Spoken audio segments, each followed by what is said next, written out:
Saludos desde el oeste de la isla de Montreal. Esto es una emisión más de Sur a Norte, una veloz mirada al panorama de los países hispanoamericanos según las noticias publicadas entre el lunes 19 y el viernes 23 de agosto de 2024 en los principales medios internacionales. Comencemos con los países que limitan con el Atlántico Sur. El domingo, Argentina celebró el Día del Niño y Europa Press mencionó que el presidente Javier Milei aprovechó la ocasión para atacar la igualdad de género. La agencia Xinhua, por su parte, dedicó su nota a las actividades que niños, niñas y adolescentes disfrutaron en familia para festejar el Día de la Niñez en Argentina. AP y Reuters dieron seguimiento a la ley de pensiones aprobada por el Senado argentino y que el presidente Milei piensa vetar porque no se ajusta a su política de austeridad. Deutsche Welle, por su parte, mencionó el superávit en la balanza comercial argentina que alcanzó los $1.500 millones en el mes de julio. Finalmente, Reuters también informó sobre la orden de un juez que detuvo temporalmente la deforestación del Chaco, el bosque que sufre la mayor deforestación del mundo y que se ubica entre Argentina, Paraguay, Brasil y Bolivia. En Uruguay, Yamandu Orsi, el candidato presidencial del izquierdista Frente Amplio y favorito en las encuestas, criticó la falta de coordinación que muestra el gobierno actual en el combate contra la inseguridad. Y para mejorar la acción del gobierno en materia de seguridad, Orsi y la candidata a la vicepresidencia, Carolina Cosé, propusieron la creación de un Ministerio de Justicia en Uruguay. Prensa Latina también informó que los peces se mueren literalmente de frío en los ríos uruguayos. El Ministerio de Ambiente uruguayo y científicos citados por el medio cubano dijeron que las bajas temperaturas también afectan a los peces en ríos argentinos. Ahora subamos por los países mediterráneos. En Paraguay, un diputado del partido de gobierno, Eulalio Gómez, murió al enfrentarse a los policías que realizaban una operación contra el lavado de dinero, según informaron varias agencias. El gobierno de Santiago Peña respaldó al jefe de policía y al ministro del Interior luego de que el Congreso exigiera la renuncia de ambos funcionarios, según explicó Deutsche Welle. La agencia Xinhua, por su parte, dio cobertura a la reunión interamericana de autoridades electorales que comenzó esta semana en Asunción, la capital de Paraguay, bajo el auspicio de la Organización de Estados Americanos. Deutsche Welle mencionó que la reunión comenzó con la denuncia del colapso de la democracia en Venezuela. Finalmente, Reuters dijo que esta semana el presidente paraguayo Santiago Peña se mostró abierto al comercio con China, pero que continuará reconociendo a Taiwán como país soberano. En Bolivia, los conflictos internos socavan el crecimiento económico, dijo el ministro de Economía, Marcelo Montenegro, a la agencia Xinhua. En la nota, el funcionario señala que la disputa entre los seguidores de Evo Morales y del presidente Luis Arce retrasa el trabajo legislativo y bloquea la aprobación de créditos y desembolsos. Varios medios informaron que esta semana el presidente boliviano Luis Arce promulgó la ley que anula las elecciones primarias en los partidos para la elección de sus candidatos para las elecciones presidenciales del 2025. En esta semana, los medios también informaron que el presidente Luis Arce piensa realizar un referéndum consultivo en las elecciones judiciales programadas para este 1 de diciembre en Bolivia. La agencia Xinhua explicó que las preguntas girarían en torno a establecer un límite a la reelección presidencial, a la continuidad de la subvención de hidrocarburos y a una nueva distribución de escaños legislativos. Prensa Latina informó que el Tribunal Electoral se encuentra en la fase del análisis técnico de las preguntas.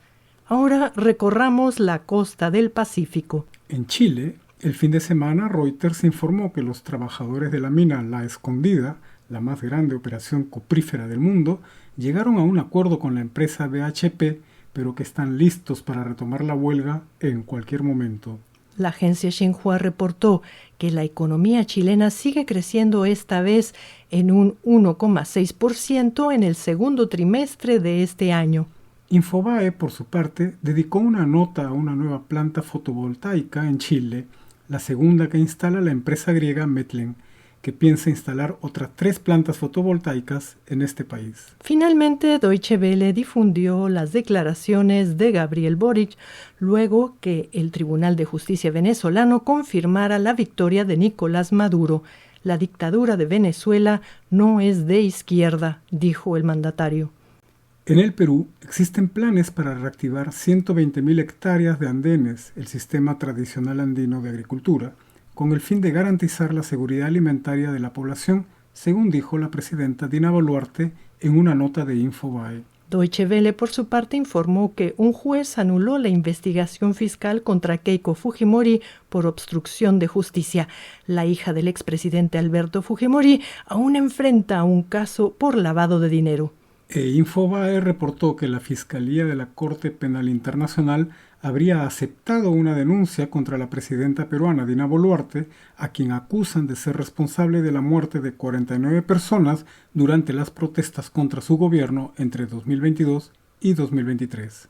En Ecuador comenzó la Cumbre Latinoamericana de Seguridad y la agencia Xinhua informó que el presidente Daniel Noboa inauguró el evento en Guayaquil, la urbe más peligrosa del país, según las palabras del propio mandatario. Deutsche Welle informó que esta semana protestaron varios miembros de la comunidad indígena Huaorani en la capital ecuatoriana, Quito, para pedir que detengan los trabajos de exploración petrolera en el Parque Nacional Yasuní, la reserva de la biosfera, donde ellos habitan. Finalmente, Prensa Latina informó que el 75% de la población ecuatoriana no sabe por quién votar en las elecciones generales del 9 de febrero de 2025. Y llegamos al norte amazónico. El sábado, Reuters informó sobre un derrame de petróleo en la costa de Venezuela, pero esta noticia pasó inadvertida ante las manifestaciones callejeras que aparecieron en los principales medios del mundo. El domingo, el Tribunal Supremo de Venezuela comenzó a revisar las actas electorales y el jueves confirmó la victoria de Nicolás Maduro sin mostrar las benditas actas electorales, como indicaron varios medios. Nicolás Maduro afirmó que el fascismo ha fracasado en Venezuela, según la agencia Xinhua, y medios como Deutsche Welle informaron que van más de 2.000 personas detenidas y esta semana las fuerzas del orden venezolanas arrestaron a otra periodista. CNN Chile entrevistó a la senadora del Partido Socialista Chileno, Isabel Allende, hija de Salvador Allende, no confundir con la escritora, y ante la pregunta de si Nicolás Maduro sigue el ejemplo de su padre, asesinado por la dictadura de Pinochet, ella respondió: de ninguna manera, y recordó que Salvador Allende siempre defendió la democracia, el pluralismo y la libertad. El domingo terminó en Colombia la visita de los duques de Sussex, Harry y Meghan Markle, donde la última se lució con un español fluido, según comentaron distintas agencias noticiosas. Europa Press, por su parte, informó que Colombia suspendió sus exportaciones de carbón a Israel y la misma agencia hizo público el agradecimiento que jamás le hizo llegar a Gustavo Petro. Europa Press también informó que el Ejército de Liberación Nacional anunció el fin de su paro armado, enmarcado en el enfrentamiento que esta agrupación sostiene contra el Clan del Golfo. Deutsche Welle, por su parte, informó que la Fiscalía colombiana suspendió las órdenes de captura contra los líderes del Clan del Golfo, mientras estos se mantengan en actitud dialogante con el gobierno de Gustavo Petro. Por su parte, el Estado Mayor Central, grupo guerrillero disidente de las FARC, anunció que se encuentra en situación de guerra interna contra otras facciones disidentes de su propia agrupación. Finalmente, CNN emitió un reportaje donde cuenta que en Colombia utilizan larvas de escarabajo rinoceronte para convertir la basura en abono. Ahora pasemos por Centroamérica y el Caribe. Reuters y AP informaron del primer vuelo de migrantes repatriados que salió este martes desde Panamá hacia Colombia. CNN informó que el siguiente vuelo tendrá como destino Ecuador, según las declaraciones del presidente panameño José Raúl Mulino. Deutsche Welle también mencionó que el presidente panameño José Raúl Mulino reconoció esta semana que el narcotráfico ha infiltrado al Estado panameño y que luchará contra ese flagelo. En Cuba, los dueños de las pequeñas y medianas empresas deberán pagar impuestos sin excepciones y también deberán registrar en sus cuentas bancarias todas sus operaciones comerciales. Las iniciativas privadas cubanas también deberán comercializar sus bienes y servicios únicamente en moneda nacional, según destacó Deutsche Welle. Reuters informó que República Dominicana comenzará a explorar la posibilidad de explotar tierras raras a través de la empresa estatal Empresa Minera Dominicana. Por su parte, Prensa Latina informó que el sector salud dominicano necesita 15.000 enfermeras. En Nicaragua, el gobierno de Daniel Ortega colocó en la ilegalidad a 1.500 ONGs por no informar sobre sus presupuestos, como publicó la agencia Reuters. Poco después, y según una nota de Infobae, el Congreso nicaragüense aprobó una ley para que las organizaciones no gubernamentales estén obligadas a trabajar con el gobierno. Deutsche Welle también informó que las iglesias deberán pagar impuestos en Nicaragua gracias a una nueva ley llamada de concertación tributaria. IAPE dijo que este jueves el gobierno nicaragüense cerró la oficina de la Cámara de Comercio de Estados Unidos en ese país, así como otras 150 organizaciones más. Xinhua, por su parte, informó que 100 buses chinos circulan desde esta semana en varios departamentos de Nicaragua. Estos autobuses se suman a otros 500 que ya fueron distribuidos a las cooperativas de transporte público del país.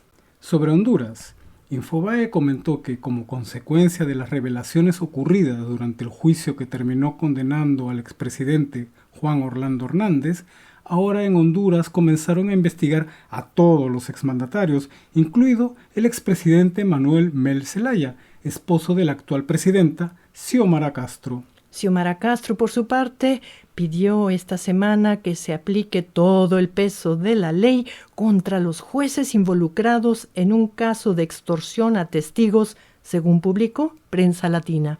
En El Salvador comenzó a crecer maqui, un árbol que germinó de una semilla que acompañó al espacio al astronauta Frank Rubio. CN explicó que el maquilchuat es el árbol nacional de El Salvador.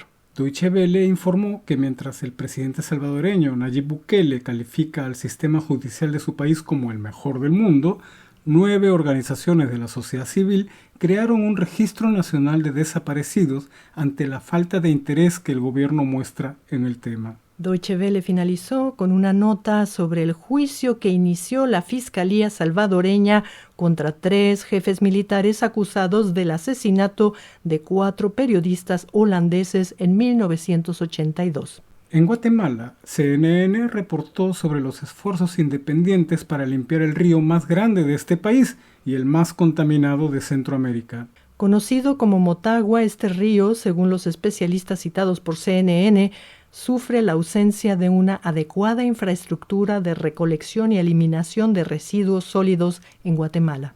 Deutsche Welle, por su parte, informó sobre las órdenes de captura que viene realizando la cuestionada fiscal general de Guatemala, Consuelo Porras, contra funcionarios cercanos al presidente Bernardo Arévalo. Deutsche Welle también informó de la solicitud de la fiscal Porras para quitarle la inmunidad al presidente Bernardo Arévalo, a quien acusa de autorizar pagos irregulares a constructoras.